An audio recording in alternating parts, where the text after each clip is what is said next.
Good evening and welcome to ITV News Meridian. Tonight's headlines in the south. Stolen memories. A Portsmouth couple are left heartbroken after thieves steal their wedding photos. What's lurking in your home? Tonight, a health warning over the dangers of damp and mould. Forced out of their jobs for being pregnant. The shocking treatment of expectant and new mothers. A Basingstoke MP calls for a change in the law. And hello world, a very big day for two small leopard cubs.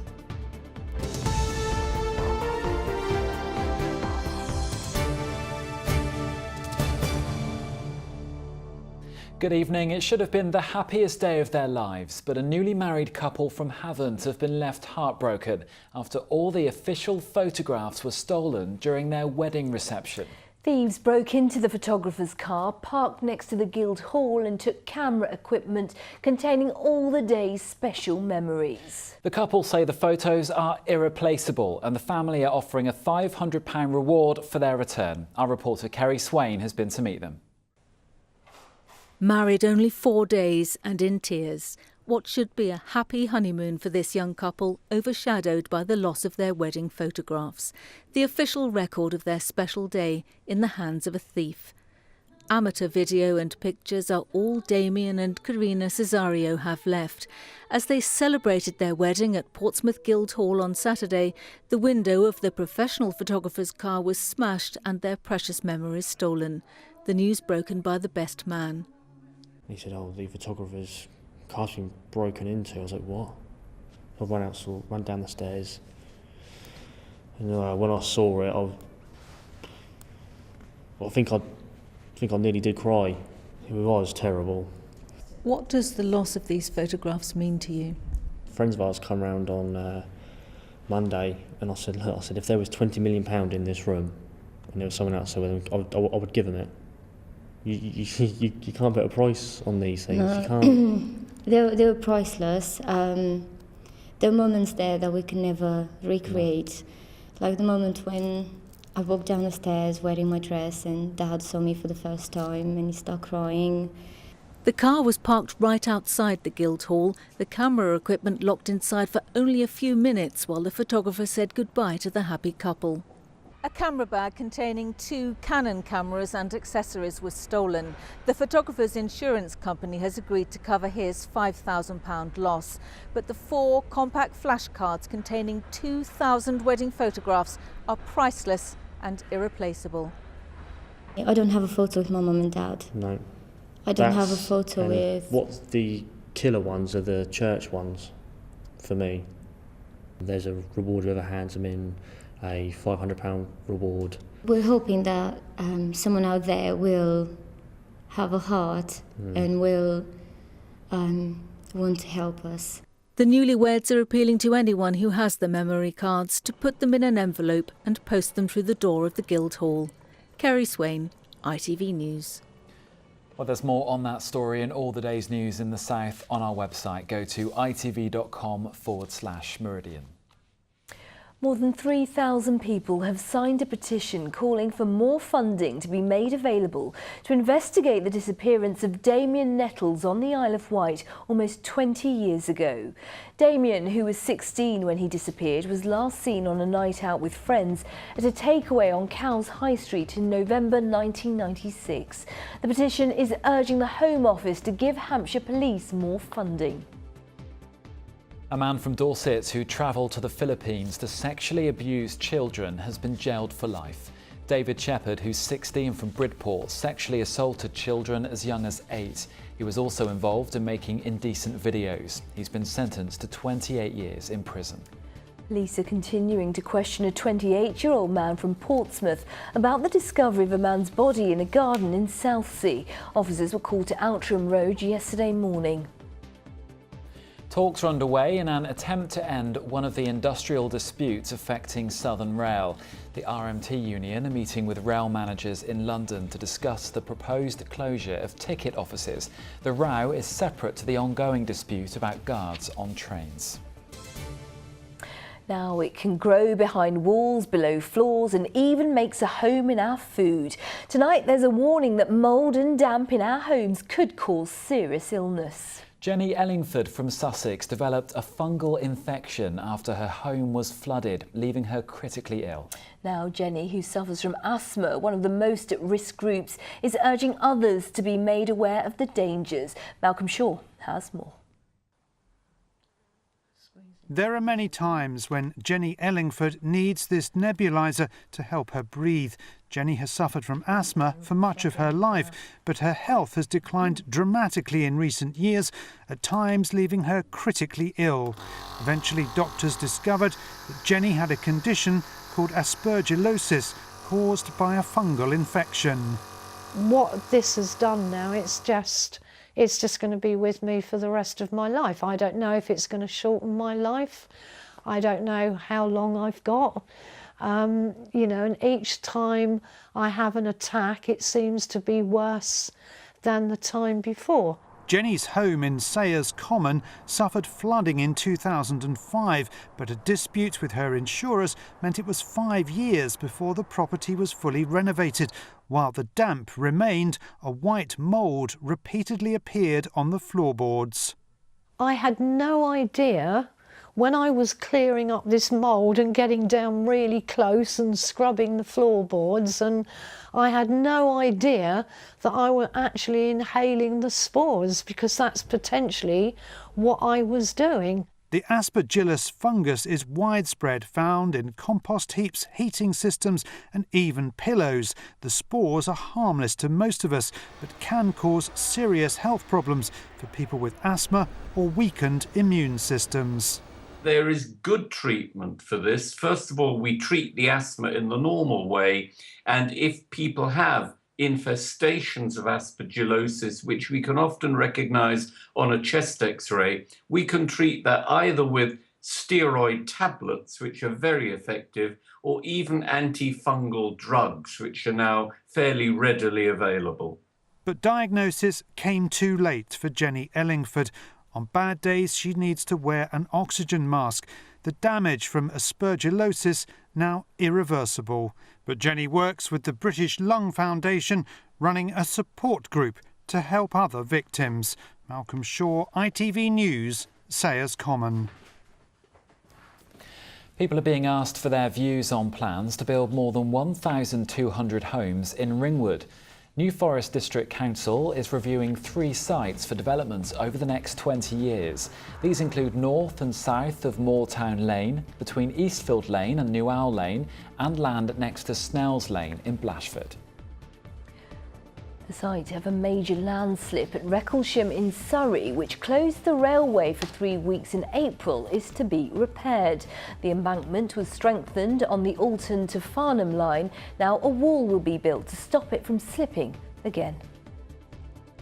Dorset has been named the best place to live for pensioners in a new survey. It comes top for quality of life in the report by Prudential. It looked at 7 factors, including healthcare, life expectancy and pensioner incomes. West Sussex came second, with the Isle of Wight and East Sussex in joint 5th. A letter signed by Queen Victoria that was discovered by chance has been sold for charity. It's raised nearly £400 for Julia's House Children's Hospice in Poole. It was found in a box by a charity shop volunteer and was almost thrown away. Lucky it wasn't. Yeah, what a find, eh? What a find. You're watching ITV News here in the Meridian region. Thanks for joining us this evening. Still to come tonight, a plea to pet owners. Could your dog help save another dog's life? Details coming up. Well, for more on all of our stories, head to itv.com/Meridian. Any views or news on the programme, do call us. The number to ring is 0808 1010 095, or you can get in touch with us via Facebook, or you can always send us a tweet. The handle is @ITV Meridian.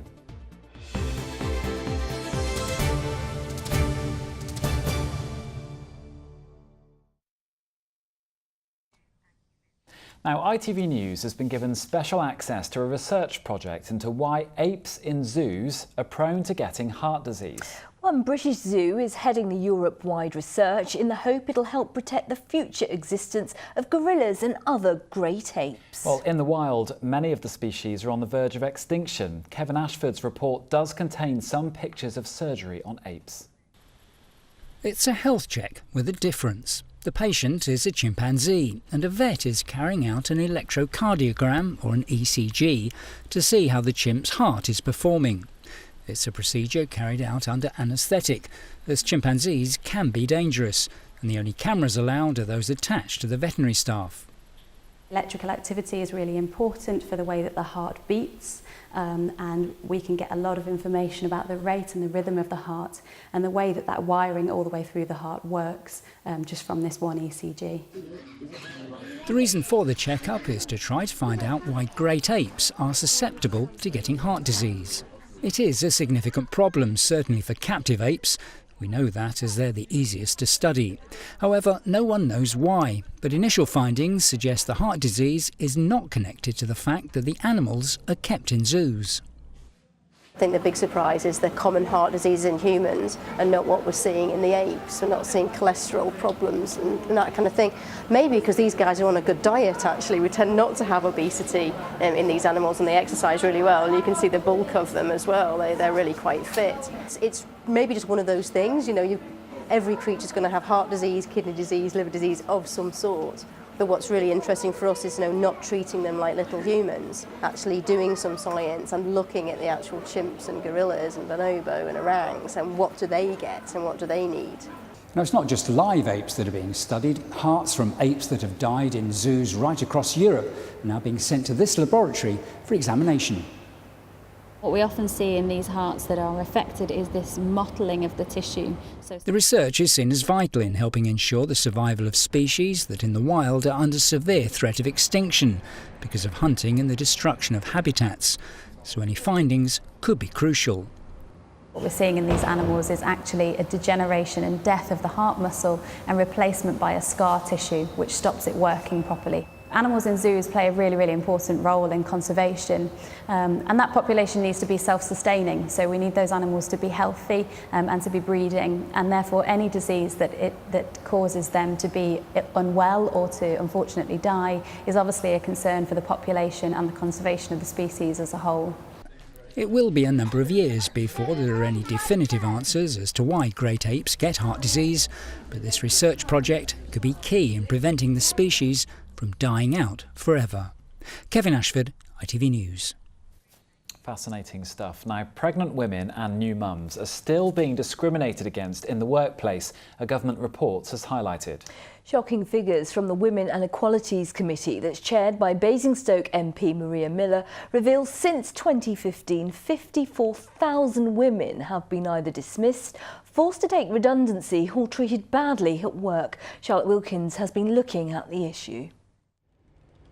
Just 8 weeks after giving birth, this mother was told she'd been made redundant. She was offered a demotion, which she felt obliged to take. She later found out that someone else was doing her old job. When she challenged her employer, she was faced with a brick wall. I felt I was actively ignored for the next 6 months while I was trying to fight that, and my whole maternity leave became a battle. The stress triggered postnatal depression. I had to go through counselling and cognitive behavioural therapy because I just couldn't handle the situation. A new report out today suggests the number of women forced to leave their jobs because of pregnancy discrimination has doubled in the last decade to over 50,000. The report calls for employers to be banned from making women redundant during and after pregnancy, except in specific cases. And the £1,200 cost of taking a case like this to a tribunal should be substantially cut. Too many women are still experiencing problems of redundancy, of discrimination, of feeling that they have no choice but to leave their jobs when they're pregnant or when they have very small children returning to work. That has to change if we're going to not only help them to have families with good finances, but also our economy to flourish. Fiona Martin is a specialist in employment law. She says she gets 6 calls a week from women who have suffered some form of pregnancy or maternity discrimination. But, she says, all too often, many women are scared to speak up. Very rarely have I seen an employer hold up their hand, say sorry, compensate and promote that woman or give her job back. So I think it's very, very difficult. And then when you go to another employer, you don't want to talk about it because you don't want to be known as someone who's taken your employer to a tribunal or brought a case against them. The report calls for a detailed plan to tackle working rights to prevent more women from being forced out of their jobs. Charlotte Wilkins, ITV News, Brighton. Thousands of people give blood every year to help save lives, but now vets are appealing to dog owners to donate their pets' blood because of an acute shortage of the type which can be used to treat all dogs. Blood can be given at various locations across the region, including Farnham in Surrey, Swindon, Woodley in Berkshire and Chipping Norton and Banbury in Oxfordshire. But what's involved, and can all dogs give blood? Jane Hesketh has been to find out more. This is 2-year-old Woody, a Cocker Spaniel whose life was saved by a blood transfusion from the Pet Blood Bank charity. When he needed a blood transfusion, Woody had maybe a couple of hours left. His red cell count was 7%, which should be 42%, and his pulse was very thready and he had a heart murmur because of the lack of blood in his system, and his platelets were just so low that he was just spontaneously bleeding out. Thankfully, a donation was rushed to Woody's local vets and he was treated successfully. He now just has to have regular checkups. Hello, Woody. Hello. Hi, Petal. Doing ever so well. Shall we get you through and check you? Yes, you excited? Come on in. You want to see your patients get better, and it's wonderful to see Woody come in like he did today and see him bounding around and full of life after we were so worried about him when he first came in. And the blood that the Pet Blood Bank have provided us with has saved his life, really. He wouldn't be here today if we didn't have that, and it's so great, so rewarding. It's like there's nothing that you can really compare to that. There's a chronic shortage of negative type blood, which can be universally used by all dogs. This centre's holding a donation day for all blood types on the 10th of September. They have to be over 25 kilograms. It's important that they're over that weight so that they can sustain the blood loss, and they have to be healthy. It's really important that they're healthy. We'd never want to put a dog at risk from being damaged by having that blood taken. So it's really important that we make sure especially that their liver and kidney function are doing very well before we take any blood from them. There's no doubt Woody's young life was saved by a doggy blood transfusion, and just like us humans, they do get a drink and a biscuit afterwards. Jane Hesketh, ITV News. Well, for more information about the Pet Blood Bank, please do head to our website.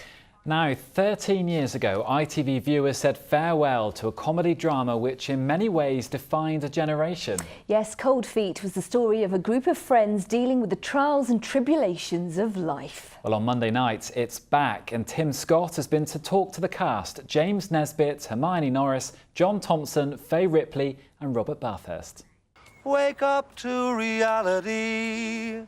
But each time I do, just the thought of you makes me stop.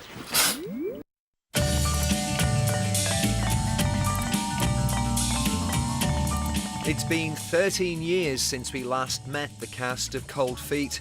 A huge hit with viewers. It followed the lives and loves of a group of 30-something friends. And next week, it's back. I hear goodbyes, I'm just going to go. Come here. He is making a terrible mistake and he knows it. Just smile and wave. Another series of Cold Feet then. How much of a struggle was it for you lot to say yes to this? Well, I think they were desperate. I was quite busy, but we managed to find the time. No, I think we were all. I think we waited quite a long time to to make the decision, to think, is it right to go back? Is it right to rediscover those characters? Is an audience going to be interested in those characters? And we thought it was time, I think. What was it like when you all were all back together in that same room doing the first read-throughs for this series? It must have been quite good fun. Like it was yesterday. Really? Bizarrely. Yeah, it was. It didn't seem like a passage of time. No. That's been the most extraordinary thing. And you sort of say that warily because it sounds so sort of kind of false in a way, but I think it felt like we'd been away for a few weeks. This time around, Adam, Pete, Jenny, David and Karen are coming to terms with job insecurity, those tricky relationships and the march of time. I'm not happy. I have moments, but that's all they are, just little fleeting glimpses. Maybe in middle age, that's the best we can hope for. Older but not wiser. Yeah. Okay. Yes, and still rubbish at life. Well, I think it's about a new, it's about a new canvas. It's what our characters have moved on to, the problems they have to tackle at this age. Oh, God, I was pinged by that speed camera. On the A56. I told you were driving too fast. How many points have you got? None. So you could take these for me? What? Photos bound to be fuzzy. They won't know who's at the wheel. I can't do that. I'm a lawyer. No, David. You did the crime. You do the time. You still seem to have the chemistry. It was very easy then just to slip back into these roles. Seamless, I reckon. Yeah. In a strange and rather surprising and enjoyable way. Yeah. But that doesn't mean to say the show's going to be any good. It makes it enjoyable to do. But, I'm in Europe too. Yeah. We've had a great time, but the show's not that good. Well, there's no Helen Baxendale this time around, but we'll be hoping the new series of Cold Feet is as funny, moving and memorable as what's gone before. The first episode runs next Monday on ITV. Tim Scott, ITV News. Look forward to it. Now, they're only 9 weeks old, but already a media sensation. 2 leopard cubs have made their first public appearance at Marwell Zoo near Winchester. Yes, the 2 young boys are part of a programme to protect the leopard's future. Mary Stanley was there. In the media spotlight, the 9-week-old cubs take their first steps into their enclosure. Encouraged by mum, but a little timid at first and a little wobbly on their feet too. They've passed their health checks and vaccinations and can finally venture out. This is the second litter born at Marwell Zoo to parents Kaye and Akin. Their birth crucial for the survival of the Amma leopard, the world's most threatened big cat, and the result of years of work by conservationists. When they actually come out, it's a really proud moment that actually, all that work's paid off and they look happy and healthy and they're out. Relief as well, because there's a lot of people that are desperate to see them, and we want them to show well because they're key in inspiring and educating people as well. The arrival of the cubs has been highly anticipated by visitors, but as the gates opened, the youngsters decided it was time to rest after their media stardom. I heard there was twin cubs, and obviously I've got twins myself, so we wanted to come and take a glimpse of them, and I know they're only a few weeks old, so it's a once-in-a-lifetime opportunity, really. They're so cute and they're so cuddly. I've got one in my bed and they're really, really nice. I love them. The cubs are part of the European Endangered Species breeding programme, with just 70 left in the wild. The population declining due to a lack of habitat and poaching. The long-term aim of the programme is to release more leopards into the wild. There's been a lot of work out in their natural habitat in Far East Russia to preserve habitats, to protect those habitats, and actually be able to potentially release some back into the wild. That's a gradual process. Ultimately, the goal is to preserve the species and build numbers back up to what is a respectable amount so that hopefully they're no longer considered to be endangered at all. The cubs are yet unnamed, those to be decided by keepers and a public vote. But when ready, they too will join the breeding programme to conserve this rare and beautiful creature. Mary Stanley, ITV News, Marwell. Well, from some very cute leopard cubs to Andrew Pate with the sport now. And Andrew, it's transfer deadline day. Yeah, I'm cute as well, Right, we have until 11 o'clock tonight for clubs to complete deals, then the transfer window shuts. So I thought we'd play Transfer Window, Deal or No Deal. Here we go, yay. Now, one of the biggest questions today has been, will Bournemouth sign Jack Wilshere? The England and Arsenal midfielder has been told he can go out on loan, and yesterday he held talks with Cherries boss Eddie Howe and Crystal Palace manager Alan Pardew. So, Luke and Sangeeta, Right. Will he be signing? Deal or no? Surely not. I reckon no deal on this one, don't you? Okay, Luke, I'm going to go with you because I know everything about football. No deal. You're saying no deal. Okay, let's have a look to see if you are right. Well, today Roma were also said to be interested, but we understand it is going to be a deal. Really? That is going to happen. Nothing has been signed yet, but we believe Jack is on his way. Now, one deal that has already gone through, Royce Wiggins has joined Birmingham on loan. Right, on to Southampton now and their striker, Jay Rodriguez. The England international spent the last couple of years fighting back from injury and on Saturday scored for Saints. But West Brom, Hull and Burnley have all been interested in taking him on loan. So, my friends, have Southampton let Jay Rodriguez go? Well, Sangers, can we phone a friend? Who do you want to call? Let's call Andrew. No. Deal. So you are saying deal. Let's have a look then. Right, Saints considered the offers, but it is no deal. Oh. Yes, his performance on Saturday helping them decide he's best off staying at Southampton. Also at Saints, Cuco Martina may still go to Everton, with Southampton trying to bring in another right-back. OK, in the Championship, Brighton have been after some defensive cover. But with the clock ticking away, have they managed to get anyone in yet? I'm going to say no. You're going to say no deal? No deal. Right then, have the Seagulls signed someone? Well, they really need to bolster their options at full-back. The answer is deal. Yes, they've signed Belgian international Sebastian Pocanoli on loan from West Brom for the season. Thank goodness. Now, Albion are determined to hold on to midfielder Dale Stephens, turning down a £7 million offer from Burnley. OK, what about Reading? Manager Jaap Stam had signed 11 players before today, but with 4.5 hours to go before the window closes, has he signed the striker he was after? Well, this was your club, Sangers. This is my club, and I'm hoping it's a deal. You're hoping it's a deal? OK, so have the Royals signed a striker? Well, a move for Asamoah Gyan fell through yesterday. Today so far, it's no deal. Sorry, Sangeeta, wrong there. And not long to try to change that. Elsewhere, Oxford United haven't signed anyone today yet. I think that will change. Swindon have signed Watford midfielder Sean Murray.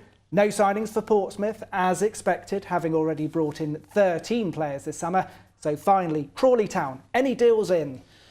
Let's go for a deal. Let's go. Crawley have done a deal. Let's have a look then. Have Crawley signed anyone today? Well, they've been in talks with an international midfielder, but so far it is no deal. But it's 6:26, and I am led to believe, it's no deal at the moment, but I am led to believe by 11 o'clock tonight, you will be right, and I think that will go through. You sure, Andrew? It's a deal. OK, I like it. Well, now you just need the Noel Edmonds beard, doesn't he? Yeah, exactly. No, you're fantastic. I'm sorry that we weren't so good. Good luck. Let's find out what's happening with the weather. What is the deal? Is it going to be good or is it going to be bad? Here's Helen Plint.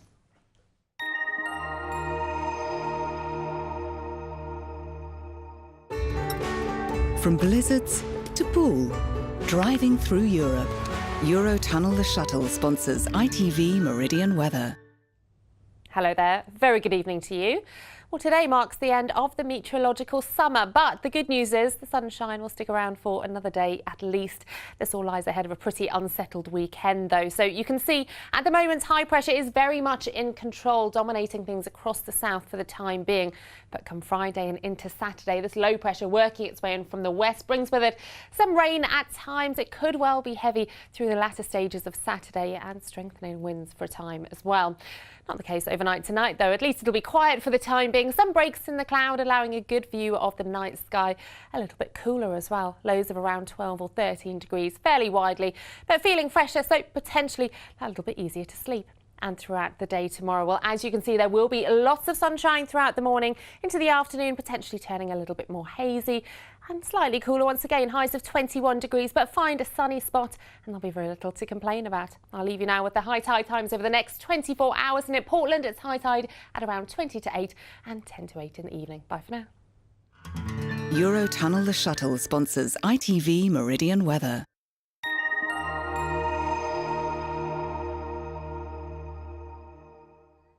And did you know, meteorologically speaking, and I'm so glad that I got that out. Yeah. I know I wasn't going to, but I should. See, I can't say should now. Can't say anything else. I can't say anything else now. It is the last day of summer. So tomorrow, of course, September the 1st. Can't believe and then it. That's it. Yeah. It's almost over. Well, in just a moment, the ITV Evening News with Mary Nightingale and Alistair Stewart. Don't forget to join Liam Mason for our late news at 10:25. For now, though, from the team here at ITV Meridian, thank you so much for watching. See you tomorrow. Bye-bye. Good night.